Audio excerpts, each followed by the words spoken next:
इलाका सवार खान शोर नहीं करना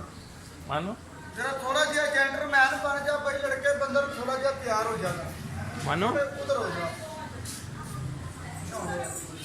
पहलवान एक्सरसाइज पहलवान छलांगा लगाइए ने बाबू साहब लड़का ससुराल वाला घर जा रहे हैं जिधर मम्मी ने भी शादी हुई है बाबू साहब लड़के की तो बहुत सारा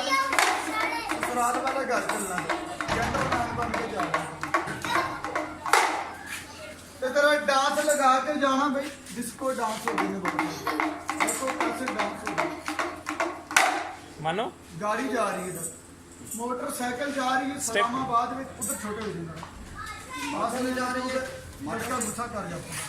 बहुत जा रही है motorcycle he's riding a puncture scooter होगी मोटरसाइकिल बाजार पर समाप्त करना his tire is punctured और सब he's riding a bike P लिया तेरा पागल बन गया नशे में चल रहा है। ऐसे पागल बन गए। कैसे जंप लगाए ने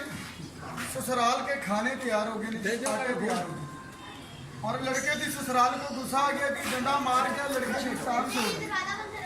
कौन सी टांग तोड़ दी ये वाली टांग तोड़ दी लड़का पहलवान से की तरह एक्सरसाइज करनी बड़ी जरूरत है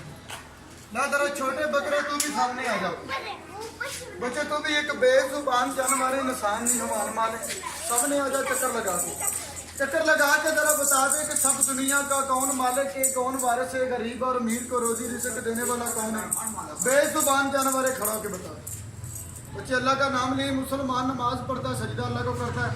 दोनों हाथ बांध के सजदा कर सभी लोगों के बच्चों को सलाम clapping और बकरे छोटे जैसे तू सजदा सलाम किया इधर आ जाओ बेटा करके सलीम सलेठी बंदर बावां दे बच्चे ਨੂੰ अंग्रेजी सलीम दुआ कर दोने है कुश्ती नहीं करनी भी सलाम कर और गरीब सलाम he's doing salam दुआ करेंगे अल्लाह सभी लोगों को ज्यादा go get there बाबू साहब उन्हें इनाम देंगे आपको अल्लाह भला करे बस finish मुक गया शो मुक गया तेरा शो नवाज ये लड़का इन्हें शौक है